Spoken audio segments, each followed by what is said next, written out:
Shalom and welcome back to the sequential Zohar series. And today we are continuing our journey through Zohar Volume 1, Bereshit A. We've arrived at chapter 8. And this chapter, this is one of those sections that fundamentally changes how you understand what actually happened during creation. The title of this chapter comes from Genesis chapter 1, verse 11. Let the earth bring forth grass. And if you are reading that on a surface level, you think, okay, God made some plants on the third day. Grass, herbs, trees, simple enough. But if you have been following the series, you already know that the Zohar never lets us stay on the surface. Every single word in the Torah has layers beneath it. And this verse, according to the Zohar, is actually a code.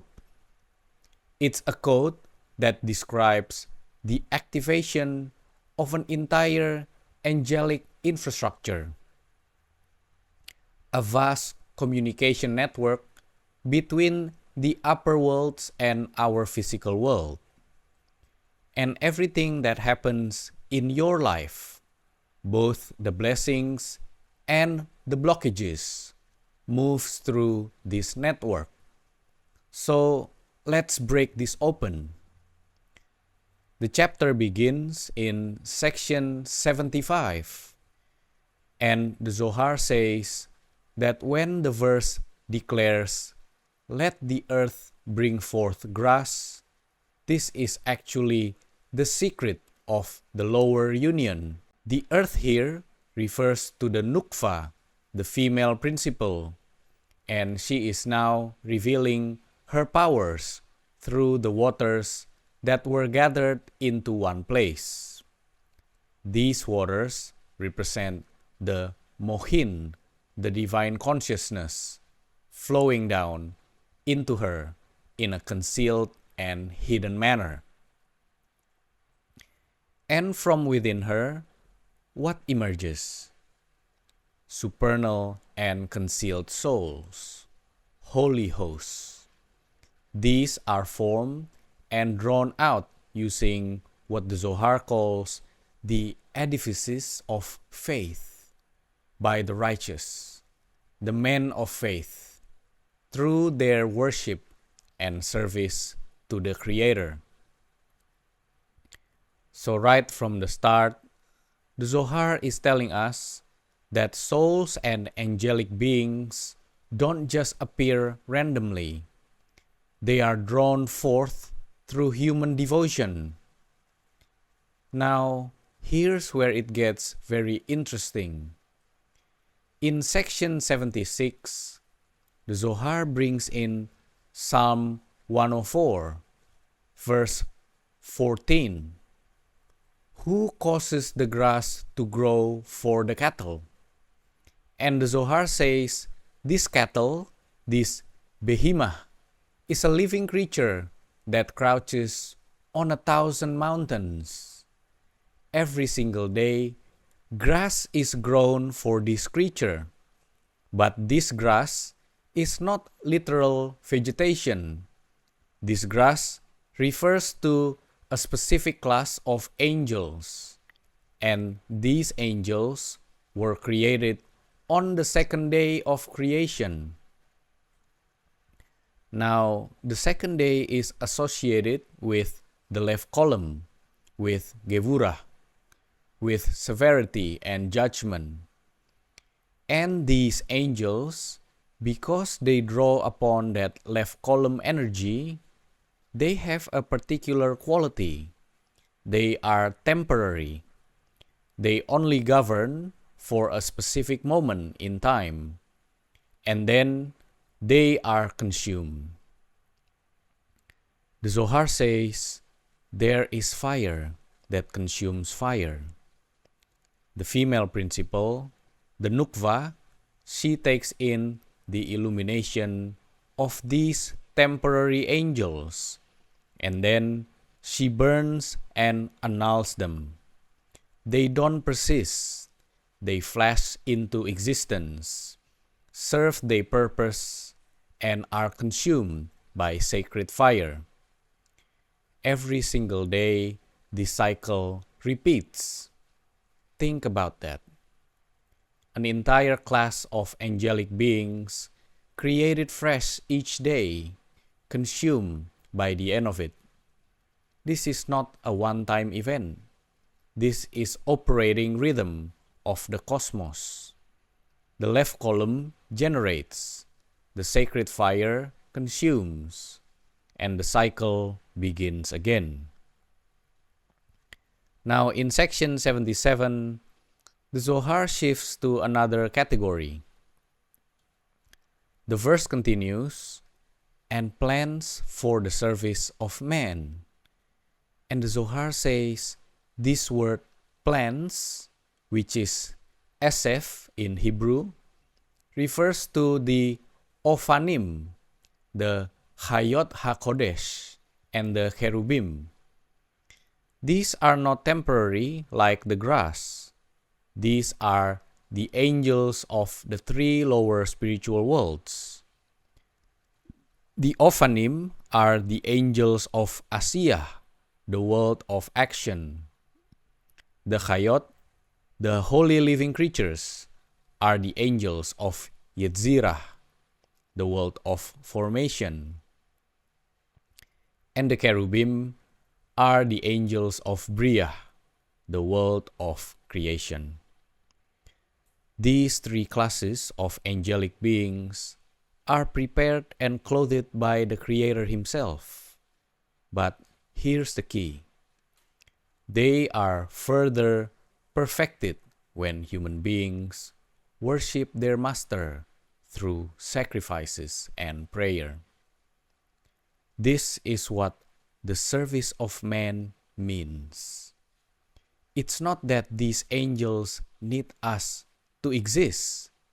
They already exist. But our prayers, our devotion, our service, this activates them. This perfects them. This empowers them to carry out their function. So there is a direct loop between what we do down here and what operates up there. Your prayer is not just words disappearing into the void.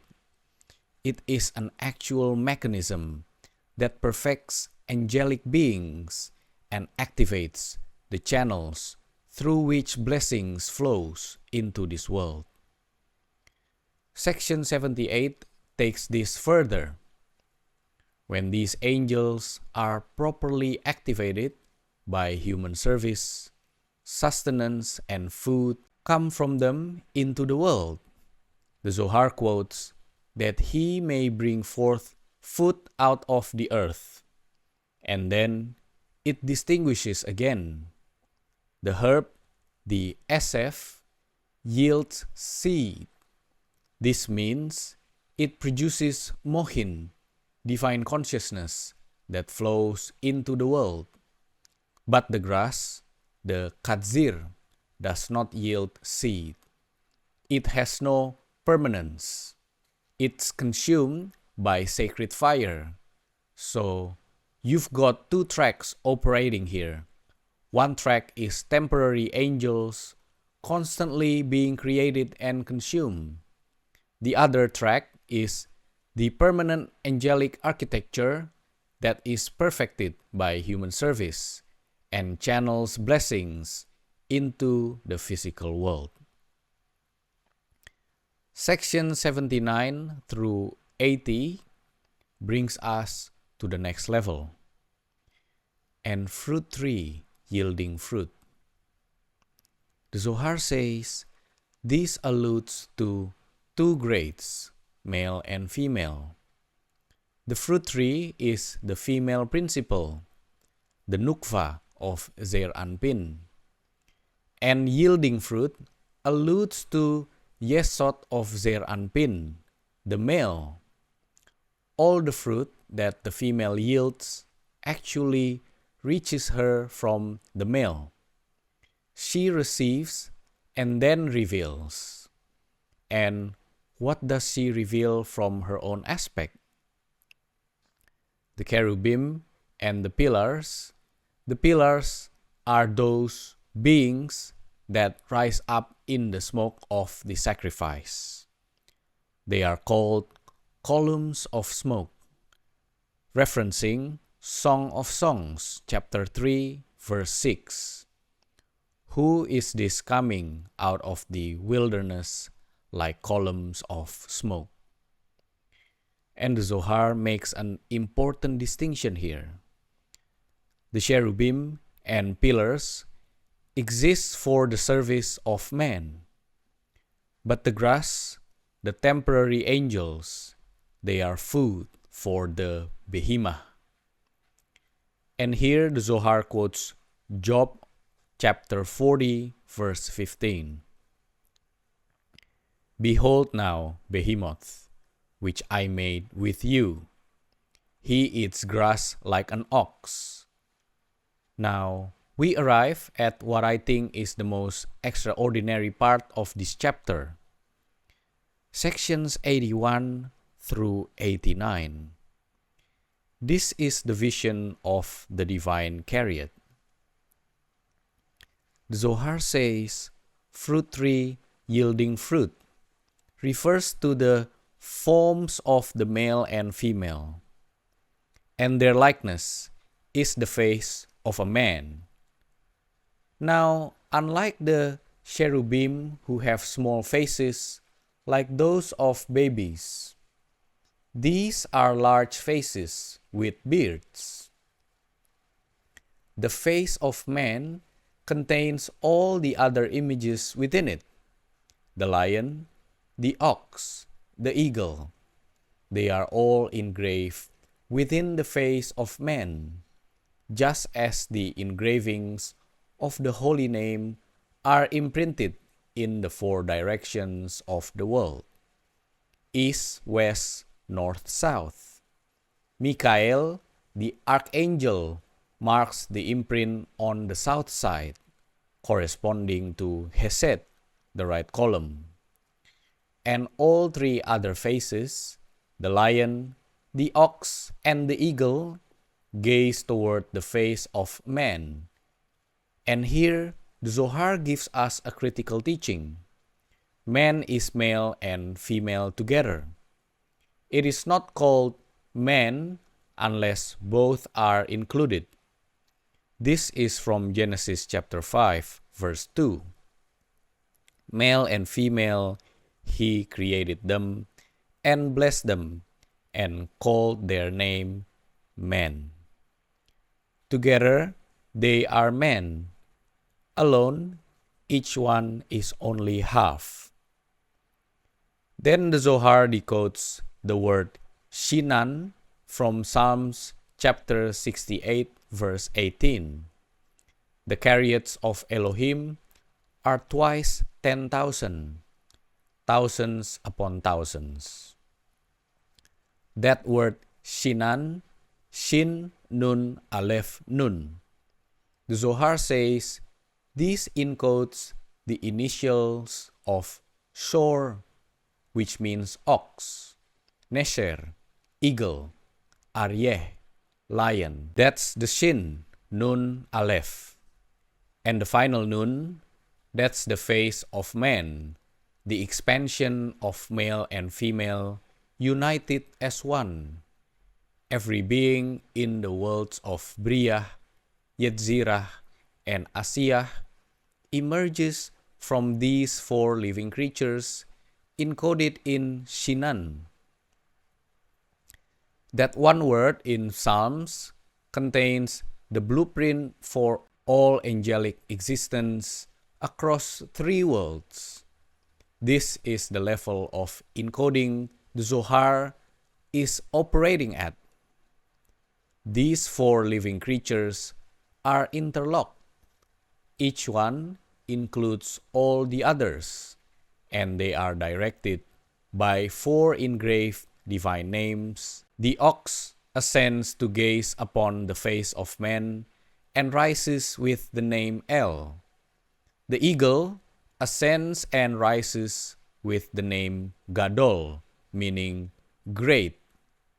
The lion ascends and rises with the name Gibor, meaning mighty. And the face of man gazes upon all of them and unifies them under the name Nora, meaning terrible or awesome. This is why the Holy One, blessed be He, is called Ha-El Hagadol Hagibor Ve Hanora, the great God, mighty and awesome. From Deuteronomy chapter 10, verse 17, these 4 names correspond to the 4 letters of the Tetragrammaton, Yud-Ke Vav-Ke. They correspond to the 4 faces engraved on the 4 sides of the Holy Throne.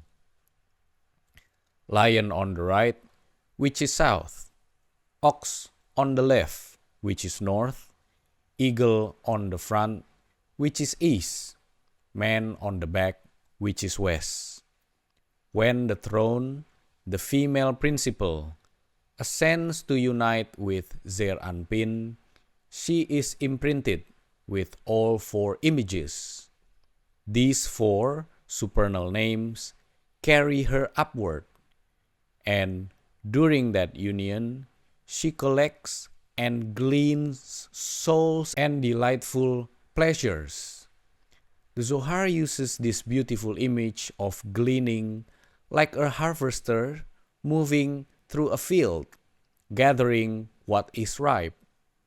When she has gathered these delights, she descends full, like a tree laden with fruit on every side. As the throne descends back to her place, the 4 images come forth, each shape in its own form, illuminating, shining, radiating. And they scatter seed over the world. This is why they are called herb-yielding seed.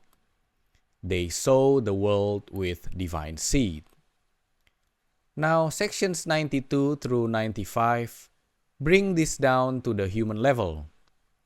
When the image of man comes forth, including all other images, it's described as fruit tree yielding fruit after its kind, whose seed is in itself upon the earth. The Zohar says they emitted his seed for the benefit of the earth alone. And this is a teaching that a man should not emit his seed in vain. The grass, the temporary angels, have no image to be shaped into a permanent form. They are seen and not seen. They flash into existence and are consumed by the fire that consumes fire. Then they are created again and consumed again, every single day.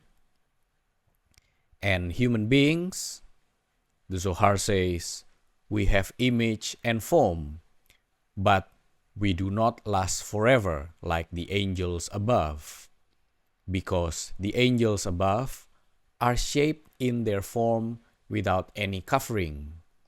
They are their form directly.